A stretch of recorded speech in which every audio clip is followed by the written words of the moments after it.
Salut! Dans cette vidéo, on va se concentrer sur la partie middleware. Donc, on va prendre cette partie-là, la mettre dans le in progress et voir quelles sont les différentes choses à voir.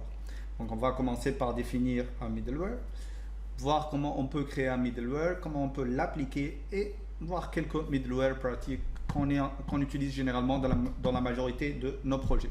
D'accord? Donc, je vais aller directement à la documentation de Nest.js et pour lire en fait c'est quoi la définition d'un middleware. En fait, un middleware c'est tout simplement une fonction qui est appelée avant le route handler, donc qui est appelée avant que la requête arrive au client. Donc je vais vous montrer un schéma en fait qui résume le cycle de vie d'une requête lorsqu'on parle de Nest.js. Donc vous voyez ici, lorsque vous avez une requête qui est envoyée du client, la première chose par laquelle elle passe, c'est l'ensemble des middleware que nous allons voir maintenant. Après, et j'ai mis un S ici, j'ai mis un S pour dire qu'il n'y a pas qu'un middleware par lequel passe cette requête-là. Ensuite, il y a les guards qu'on verra, les intercepteurs et les pipes qu'on a déjà vus. Une fois la requête arrivée dans le serveur, il va la traiter au niveau du contrôleur. Ensuite, il va retourner une réponse qui passera aussi par cet intercepteur-là. Nous, on veut s'occuper spécialement des middleware. Donc, pour être plus simple, lorsque vous envoyez une requête du client, vous avez un ensemble de middleware organisé et en fait, à chaque fois, la requête va vers le middleware.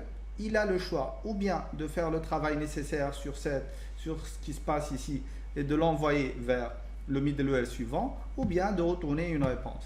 Donc, le middleware aura automatiquement, pour pouvoir faire ça, accès à trois choses qui sont la requête, l'objet réponse et une méthode qui s'appelle next. Cette méthode-là, elle va lui permettre de dire je voudrais que le next middleware prenne en charge cette requête-là. La réponse, pourquoi? Parce que s'il y a un cas particulier que vous voulez gérer et que dans ce cas-là, vous voulez retourner la réponse directement et ne pas aller vers le contrôleur, vous avez accès à votre objet réponse et vous pouvez retourner cette réponse-là. Donc, je répète, on a trois objets nécessaires au middleware, la requête, la réponse et la méthode next. La requête, c'est la requête envoyée par le client qui va être gérée par ce middleware-là. La réponse, c'est la classe qui vous permet de retourner une réponse. Et next, c'est pour dire au middleware suivant de faire le travail nécessaire. Maintenant, on parle de middleware. Ok, mais quel est le rôle de middleware? Donc, généralement, le concept de middleware, il n'est pas propre à Nest.js. Déjà, Express utilise énormément ce concept de middleware. Et donc, ici, il nous dit Nest middlewares are by default equivalent to Express middleware. Donc, c'est exactement la même chose que les middleware Express. Et donc, un middleware, c'est un élément, une entité qui va s'intercaler entre l'envoyeur et les récepteurs de la requête. Donc ici, quel est le rôle, quelles sont les fonctionnalités que peuvent exécuter un middleware? Et c'est très simple. Il peut exécuter n'importe quel code. Il peut faire des changements sur la requête et l'objet response. Désolé. Il peut arrêter le cycle de vie de la réponse. Il peut appeler les prochains middleware, comme on l'a vu. Et si le middleware courant a terminé son travail, il doit le faire. Il va appeler le prochain middleware en utilisant la méthode next que nous avons utilisée. Voilà. Donc, un exemple de middleware. Par exemple, vous voulez loguer en fait la requête qui a été récupérée. Vous voulez tester si la personne qui a envoyé la requête a le droit d'accéder à cette ressource-là, à cette API-là. Si l'URI, l'IP qui a envoyé la requête a le droit d'accéder à cet élément-là. Donc ça, c'est globalement ce que représente un middleware. Donc c'est une fonctionnalité qui va s'interfacer, donc s'intercaler entre votre client et votre serveur, là où l'on voit, et elle va faire un traitement particulier. Et vous pouvez avoir plusieurs middleware et les appliquer comme vous voulez. D'accord? Maintenant qu'on a vu la définition d'un middleware, donc on va aller cocher ça. Hop. On va voir comment on crée un middleware. En fait, on a le droit de le faire en utilisant deux méthodes. Ou bien en utilisant une classe, ou bien en utilisant une fonction. D'accord? Donc, pour utiliser une classe, c'est très simple. Je vais aller demander à Nest de me dire est-ce qu'il me permet de créer des middleware. Comme d'habitude, c'est très simple. Pour lui demander, on va lui dire help me, donne-moi de l'aide. Donc voilà, middleware. Donc on va la créer, après on va analyser ce qu'il nous offre. Donc on va lui dire nest generate middleware et je vais lui dire tu vas avoir un dossier middlewares dans lequel tu vas me créer le first middleware, le premier middleware que je vais exécuter. En fait, on va voir que ce middleware là, cette classe là, ça va être quoi? Ça va être une classe qui va implémenter une interface qui s'appelle nest middleware. Donc on va revenir ici et juste avant les pipes, on va avoir notre dossier middlewares et là on va avoir cette classe là. Donc voilà, c'est une classe injectable, c'est normal pour qu'on puisse l'injecter ensuite. Elle implémente l'interface nest middleware et elle récupère donc puisqu'elle implémente cette interface là, cette interface nous demande d'implémenter une méthode qui s'appelle use. Cette méthode là qui s'appelle use, le nom en fait il n'est pas aléatoire parce que pour ceux qui ont travaillé avec Express, pour appliquer un middleware, on fait le app.use et on va lui dire utilise ce middleware là. Donc là, on va utiliser ce nom là juste par convention. Et donc là, cette méthode use là, elle va prendre quoi en paramètre? La requête, la réponse et la méthode next.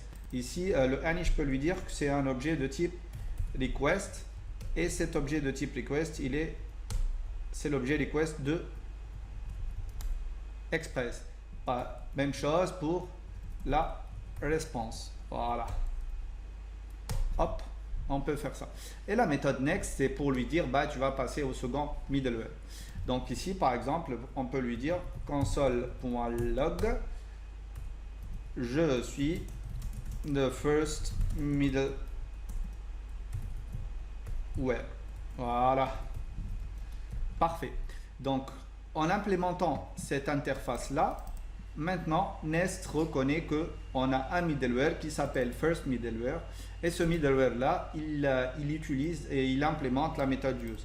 Donc, vous voyez ici, dès que ce middleware-là, il termine son travail, il doit exécuter la méthode next. Pourquoi? Parce que s'il ne le fait pas, il va planter à ce niveau-là. Il ne va pas continuer le travail qu'il avait avant. Donc là, on a pu créer notre classe. La question qui se pose maintenant, c'est comment on va dire à Nest, tu vas utiliser ce middleware là. Ok, parfait. Donc pour ce faire, on doit aller au niveau de notre app module et là, on va dire à notre app module que tu vas étendre, plutôt que tu vas implémenter un module particulier qui est le Nest module. Voilà.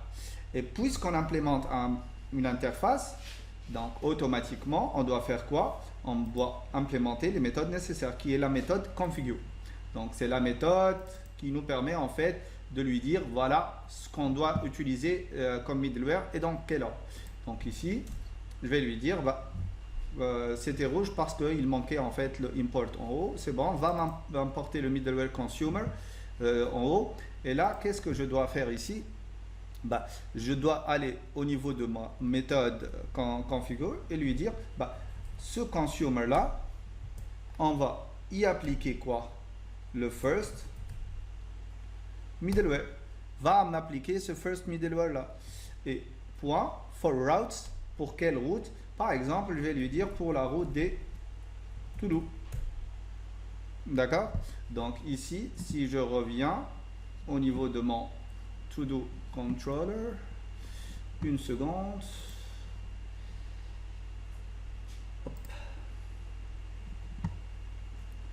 To-do et le to-do controllers. Voilà, ici on lui a dit que tous les routes des to-do commencent par to-do. Voilà, et donc là on lui a indiqué que tu dois appliquer ce first middleware pour toutes les routes qui commencent par to-do, pour les routes to-do.